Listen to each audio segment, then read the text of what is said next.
Hi friends, ಇವತ್ತಿನ ಗಣರಾಜ್ಯೋತ್ಸವದ ಶುಭಾಶಯಗಳು ಮತ್ತು ಹ್ಯಾಪಿ ರಿಪಬ್ಲಿಕ್ ಡೇ ಅಂತ ಹೇಳ್ಬೋದು. ಏನಿದು ಜನವರಿ 26 ಗಣರಾಜ್ಯೋತ್ಸವ ದಿನದ ಶುಭಾಶಯ ಅಂತ ಹೇಳ್ತಾ ಇದ್ದಾರೆ ಸ್ನೇಹಿತರೆ. ಇದುವೇ ಇವತ್ತಿನ ಒಂದು ಸೆಲೆಬ್ರೇಷನ್ ಡೇ ಆಗಿರ್ತದೆ.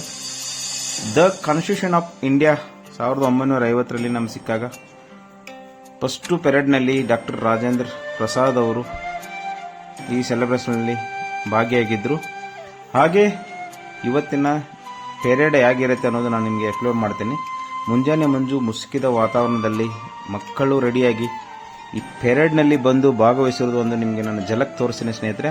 ಹಾಗೆ ಇದರ ಬಗ್ಗೆ ವಿಶೇಷವಾಗಿ ವರದಿ ಕೂಡ ನಿಮಗೆ ನಾನು ಇದರಲ್ಲಿ ಕವರ್ ಮಾಡಲಿಕ್ಕೆ ಟ್ರೈ ಮಾಡ್ತೀನಿ ಅಂತ ಹೇಳ್ತೀನಿ ಸ್ನೇಹಿತರೆ. ನೋಡಿ, ಇದು ಸಿ ಗ್ರೂಪ್ ಆಫ್ ಇನ್ಸ್ಟಿಟ್ಯೂಷನಲ್ಲಿ ನಡೆದಂಥ ಒಂದು ವಿಶೇಷವಾದ ಪೆರೇಡ್ ಝಲಕ್ ಇದಾಗಿರ್ತದೆ ಸ್ನೇಹಿತರೆ. ಹಾಗೆ ಸೆಲೆಬ್ರೇಷನ್ ಕೂಡ ಇದಾಗಿರ್ತದೆ. ಫ್ಲಾಗ್ ಹಾಸ್ಟಿಂಗ್ ಆದಮೇಲೆ ಪೆರೇಡನ್ನು ಹೇಗೆ ಮಾಡ್ತಾರೆ ಅನ್ನೋದು ನಾನು ನಿಮಗೆ ಬಿಡಿಯಾಗಿ ತೋರಿಸ್ತೀನಿ ಸ್ನೇಹಿತರೆ. ಹಾಗೆ ಇದರ ಬಗ್ಗೆ ನಾನು ಹೇಳ್ತಾ ಹೋಗ್ತೀನಿ. ನೋಡಿ, ಭಾರತದಲ್ಲಿ ಎಲ್ಲರೂ ಜನರು ಸಮಾನವಾಗಿ ಇರಬೇಕೆಂದು ಮತ್ತು ಶಿಕ್ಷಣ ಕಲಿಬೇಕಾಗಿ ನಮಗೆಲ್ಲರಿಗಾಗಿ ಸಂವಿಧಾನ ರಚನೆ ಮಾಡಲಾಯಿತು. ಆ ರಚನೆ ಮಾಡಿದು ಜಾರಿಗೆ ಬಂದ ಮೇಲೆ ಭಾರತದ ಪ್ರತಿಯೊಬ್ಬ ನಾಗರಿಕನಿಗೂ ಮೂಲಭೂತ ಹಕ್ಕುಗಳು ಸಿಕ್ಕಿವೆ. ಸಂವಿಧಾನ ನಮಗೆ ನೀಡಿರುವ ಮೂಲಭೂತ ಹಕ್ಕುಗಳಂತೆಯೇ ನಾವುಗಳು ಈ ದೇಶದ ಪ್ರಜೆಗಳಾಗಿ ಕರ್ತವ್ಯಗಳನ್ನು ಕೂಡ ಪಾಲಿಸಬೇಕಿದೆ.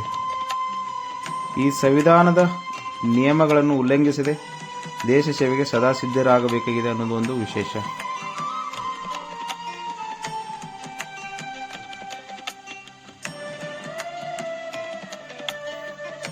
ಹಾಗೆ ಭಾರತವು ವಿಶ್ವದಲ್ಲಿ ಅತಿ ದೊಡ್ಡ ಲಿಖಿತ ಸಂವಿಧಾನ ಹೊಂದಿದೆ ಅಂತ ಹೇಳಬಹುದು. ಪ್ರಜಾಪ್ರಭುತ್ವಕ್ಕೆ ಮತ್ತೊಂದು ಹೆಸರೇ ಭಾರತ ಎಂದೆನ್ನಬಹುದು. ಪ್ರಜೆಗಳಿಂದಲೇ ಪ್ರಜೆಗಳಿಗಾಗಿಯೇ ಪ್ರಜೆಗಳಿಗೋಸ್ಕರವೇ ನಡೆಯುವ ಆಡಳಿತವೇ ಪ್ರಜಾಪ್ರಭುತ್ವ. ಈ ಪ್ರಜಾಪ್ರಭುತ್ವ ಮತ್ತು ಜಾತ್ಯತೀತತೆಯನ್ನು ಎತ್ತಿ ಹಿಡಿಯುತ್ತದೆ ನಮ್ಮ ಸಂವಿಧಾನ. ಸಂವಿಧಾನವು ಕಾರ್ಯಾಂಗ, ಶಾಸಕಾಂಗ ಮತ್ತು ನ್ಯಾಯಾಂಗಗಳನ್ನು ಸರ್ಕಾರದ 3 ಮುಖ್ಯ ಅಂಗಗಳಾಗಿ ವಿಭಜನೆ ಮಾಡುತ್ತದೆ ಅಂತ ಹೇಳ್ಬೋದು ಸ್ನೇಹಿತರೆ. ಸರ್ಕಾರ ಮಾಡುವ ಪ್ರತಿಯೊಂದು ಕಾನೂನು ಸಂವಿಧಾನಕ್ಕೆ ಅನುಗುಣವಾಗಿರಬೇಕು.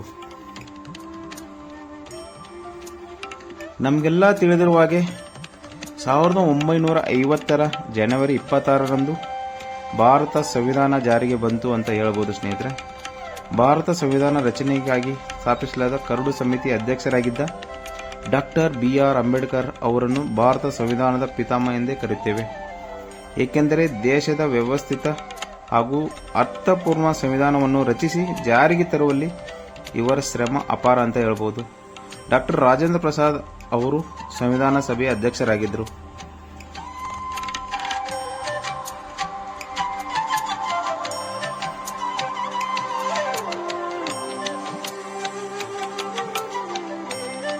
ಹಾಗೆ ದೇಶದ ಸಂವಿಧಾನ ಅಗತ್ಯವೇನು, ಸಂವಿಧಾನ ಏಕೆ ಬೇಕು ಎಂಬುದನ್ನು ನೋಡೋಣ. ನಾವಿಕನಲ್ಲದೆ ಹಡಗು ಹೆಂಗೆ ಬೇಕೋ ಹಂಗೆ ಸಾಗುತ್ತದೆ. ಅದು ಮುಳುಗಬೇಕು ಕೂಡ, ಮುಳುಗಬಹುದು ಕೂಡ. ಪ್ರತಿಯೊಂದಕ್ಕೂ ಒಂದು ನೀತಿಯ ನಿಯಮ ಹಾಗೂ ಕಾನೂನು ಎಂದು ಚೌಕಟ್ಟು ಇದ್ದರೆ ಶಿಸ್ತು ಎಂಬುದು ಭಾರತದ ನಮ್ಮ ದೇಶದ ಅತ್ಯುನ್ನತ ಕಾನೂನೇ ಈ ಸಂವಿಧಾನ. ಸರ್ಕಾರದವರೇ ಆಗಿರಲಿ, ಎಷ್ಟೇ ದೊಡ್ಡ ಶ್ರೀಮಂತರಾಗಿರಲಿ, ಸಾಮಾನ್ಯ ಪ್ರಜೆ ಆಗಿರಲಿ, ಯಾರು ಕೂಡ ಈ ಸಂವಿಧಾನವನ್ನು ಮೀರಿ ನಡೆಯುವಂತಿಲ್ಲ. ಸಂವಿಧಾನಕ್ಕಿಂತ ದೊಡ್ಡ ಯಾವುದೂ ಇಲ್ಲ ಅಂತ ಹೇಳ್ಬೋದು ಸ್ನೇಹಿತರೆ.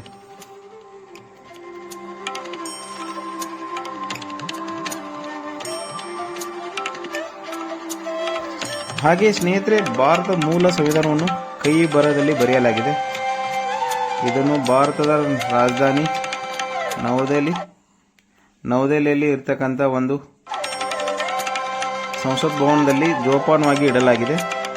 ಆರಂಭದಲ್ಲಿ ಅಂದರೆ ಸಂವಿಧಾನ ರಚನೆಯಾಗಿ ಜಾರಿಗೆ ಬಂದಾಗ ಅದರಲ್ಲಿ 8 ಅನುಚ್ಛೇದಗಳು ಹಾಗೂ 22 ಭಾಗಗಳು ಹಾಗೂ 390 ವಿಧಗಳು ಇದ್ದವು. ಆ ಬಳಿಕ ಇಲ್ಲಿವರೆಗೂ ಒಟ್ಟು 105 ಬಾರಿ ಸಂವಿಧಾನವನ್ನು ತಿದ್ದುಪಡಿ ಮಾಡಲಾಗಿದೆ. ಹೀಗಾಗಿ ಈಗ ಭಾರತದ ಸಂವಿಧಾನದಲ್ಲಿ 12 ಅನುಚ್ಛೇದಗಳು ಹಾಗೂ 25 ಭಾಗಗಳು ಹಾಗೂ 470 ವಿಧಗಳಿವೆ ಅಂತ ಹೇಳಬಹುದು ಸ್ನೇಹಿತರೆ.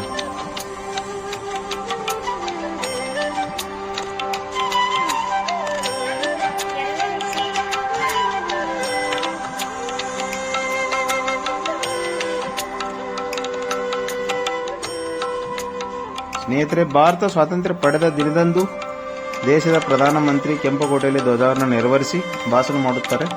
ಆದರೆ ಗಣರಾಜ್ಯೋತ್ಸವದಂದು ದೇಶದ ಪ್ರಥಮ ಪ್ರಜೆಯಾದ ರಾಷ್ಟ್ರಪತಿ ದೆಹಲಿಯ ರಾಜಪಥದಲ್ಲಿ ಧ್ವಜಾರೋಹಣ ನೆರವೇರಿಸುತ್ತಾರೆ. ಅದಕ್ಕೂ ಒಂದು ದಿನ ಮುಂಚಿತವಾಗಿ ಅಂದರೆ ಜನವರಿ 25ರಂದು ರಾಷ್ಟ್ರಪತಿ ಭಾಷಣ ಮಾಡುತ್ತಾರೆ. ಹೀಗೆ ಇದೇ ಒಂದು ವಿಶೇಷ ಅಂತ ಹೇಳ್ಬೋದು ಸ್ನೇಹಿತರೆ. ಇದನ್ನ ಮುಂದೆ ವರ್ಷತಾ ಇದೆ ಬನ್ನಿ ಹೋಗೋಣ. ಹಾಗೆ ಇದು ನೀವು ನೋಡಿರತಕ್ಕಂಥ ಭಾರತದ ಎಲ್ಲ ವರ್ಗದ ಜನರು ಸಮಾನವಾಗಿ ಶಿಕ್ಷಣ ಕಲಿತಿರುವುದೇ ಸಂವಿಧಾನದಿಂದಾಗಿ. ಸಂವಿಧಾನ ಜಾರಿಗೆ ಬಂದ ಮೇಲೆ ಭಾರತದ ಪ್ರತಿಯೊಬ್ಬ ನಾಗರಿಕ ಮೂಲಭೂತ ಹಕ್ಕುಗಳು ಸಿಕ್ಕಿವೆ. ಸಂವಿಧಾನ ನಮಗೆ ನೀಡಿರುವ ಮೂಲಭೂತ ಹಕ್ಕುಗಳಂತೆ ನಾವು ದೇಶದ ಪ್ರಜೆಗಳಾಗಿ ಕರ್ತವ್ಯಗಳನ್ನು ಕೂಡ ಪಾಲಿಸಬೇಕಿದೆ. ಈ ಸಂವಿಧಾನ ನಿಯಮಗಳನ್ನು ಉಲ್ಲಂಘಿಸದೆ ದೇಶ ಸೇವೆಗೆ ಸದಾ ಸಿದ್ಧರಾಗಬೇಕಿದೆ. ಇದು ಇವತ್ತಿನ ಒಂದು ವಿಶೇಷವಾದಂಥ ಒಂದು ಸೆಲೆಬ್ರೇಷನ್ ಇದಾಗಿರ್ತದೆ. ಇದು ಪೆರೇಡ್ ನೋಡ್ತಾ ಇದ್ದಾರಲ್ಲ ಮಕ್ಕಳು ಮಾಡ್ತಕ್ಕಂಥ ಒಂದು ಈ ಗ್ರೌಂಡಲ್ಲಿ, C group of institution cricket ಗ್ರೌಂಡಲ್ಲಿ ನಡೆದಿರ್ತಂಥ ಒಂದು ಮಕ್ಕಳ ಈ ಪೆರೇಡ್ ನೋಡಲಿಕ್ಕೆ ಎರಡು ಕಣ್ಣು ಕೂಡ ಸಾಲ್ತಾ ಇಲ್ಲ ಅಂತ ಹೇಳ್ಬೋದು ಸ್ನೇಹಿತರೆ. ಹಾಗೆ ಇವತ್ತಿನ ದಿನದ ಬಗ್ಗೆ ನೀವು ತಿಳಿದಿರ ಅಂದ್ಕೊಂಡಿದ್ದೀನಿ. ಇದು ಒಂದು ಇವತ್ತಿನ ವಿಶೇಷವಾಗಿತ್ತು. ಹಾಗೆ ಇದು ರಿಪಬ್ಲಿಕ್ ಡೇ ಅಂದರೆ ಗಣರಾಜ್ಯೋತ್ಸವದ ಒಂದು ವಿಶೇಷವಾದ ವರದಿ ಪೆರೇಡ್ ಹೇಗಿತ್ತು ಎಂಬುದನ್ನು ಗ್ರೌಂಡಲ್ಲಿ ನಾನು ನಿಮಗಾಗಿ ತೋರಿಸಿದ್ದೇನೆ. ಹಾಗೆ ಆ ಪೆರೇಡನ್ನು ನೋಡ್ತಾ ಇದ್ರೆ ಎರಡು ಕಣ್ಣಿಂದ ನೋಡ್ತಾನೆ ಇರಬೇಕಂತ ಹೇಳ್ಬೋದು ಸ್ನೇಹಿತರೆ. ಹಾಗೆ ಮಕ್ಕಳು ಕೂಡ ಇದರಲ್ಲಿ ಎಲ್ಲರೂ ಮತ್ತು ಪೇರೆಂಟ್ಸ್ಗಳು ಕೂಡ ಈ ಸಂಭ್ರಮದಲ್ಲಿ ಭಾಗಿಯಾಗಿರುವುದು ಒಂದು ವಿಶೇಷವಾಗಿತ್ತು. ಇದು ನಾನು ಕಂಡಂಥ ಇವತ್ತಿನ ಗಣರಾಜ್ಯೋತ್ಸವದ ಒಂದು ಜಲಕ್ಕೂ ನಿಮ್ಮೆಲ್ಲರಿಗೋಸ್ಕರ ಎಕ್ಸ್ಪ್ಲೋರ್ ಮಾಡಿದ್ದೇನೆ. ಹಾಗೆ ಇದು ನಡೆದಿರ್ತಕ್ಕಂಥದ್ದು ಸಿ ಗ್ರೂಪ್ ಆಫ್ ಇನ್ಸ್ಟಿಟ್ಯೂಷನ್ ಎಂಬ ಒಂದು ಕ್ರಿಕೆಟ್ ಗ್ರೌಂಡಲ್ಲಿ, MMCA ಕ್ರಿಕೆಟ್ ಗ್ರೌಂಡಲ್ಲಿ ನೂರಾರು ಮಕ್ಕಳು ಮತ್ತು ನೂರಾರು ಪೇರೆಂಟ್ಸ್ಗಳು ಈ ಸಂಭ್ರಮದಲ್ಲಿ ಭಾಗವಹಿಸಿದ್ದು ಒಂದು ವಿಶೇಷವಾಗಿತ್ತು. ಅದನ್ನು ನಾನು ಕಂಡಂಥ ಒಂದು ತುಣುಕನ್ನು ನಿಮ್ಮೆಲ್ಲರಿಗೋಸ್ಕರ ಎಕ್ಸ್ಪ್ಲೋರ್ ಮಾಡಿದ್ದೇನೆ.